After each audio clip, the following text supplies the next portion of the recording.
I was so hungry back then for something that felt very real. And even the band that I was in before was a great experience, and I got to play with some great players and some of my good friends. But I personally I was trying to be like the cool guy on stage, and that didn't feel honest to me either. It definitely was getting caught up in other shit, like trying to write something that's popular or something that's like, it wasn't honest art at that point. I felt like for myself. And I was very hungry for it as well, and I know Alex was, and he called me up, and he had been working on this thing, and so I went to his house, and JD was there, and Stewie showed up later.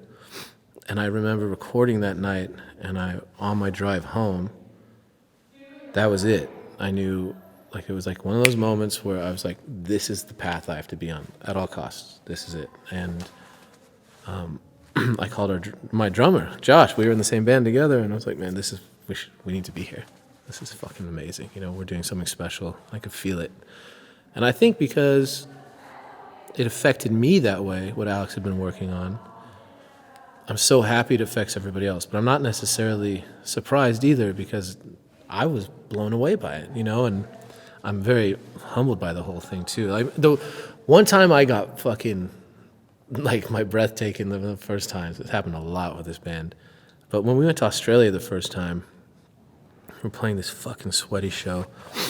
It was a secret show, and I remember all the walls were wood. It was so hot you could see a water line from sweat. It was really cool. The walls were soaked. And everybody knew every word to the song, and I was tripping out because we're so far away from home at this point. It's our first trip there, and the songs had spread that far, you know. So, yeah, I just knew this is where I had to be, and I'm so grateful for the whole thing. You know, it's been like the most. I just feel like illuminated.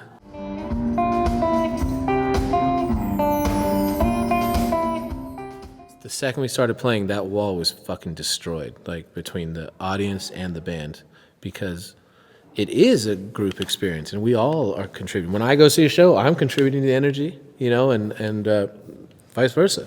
I loved that we did that, man. It was just so freeing, and also just cool to smile, like really enjoy yourself. And if you're not like going through something, you can be that way too. You can be whatever you really are.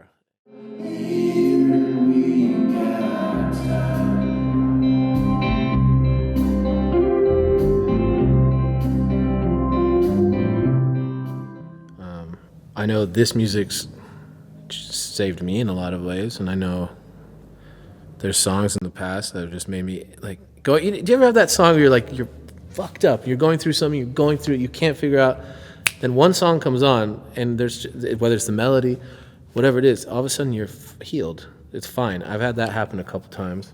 That's the thing. You got to stay pure with your intention. That's the biggest thing I've taken from being in this band. Just writing honest shit, and people relate to that. That's the end of the day, you know? Yeah, music can change everything. Even when you don't understand a song.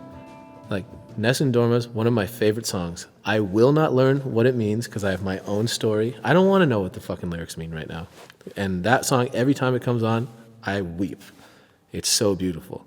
Pavarotti hits this one note, and I'm just like, oh my God. And I've got my own personal story. I don't even want to tell it to anybody. You know, so there's all these options. A couple times I've looked up.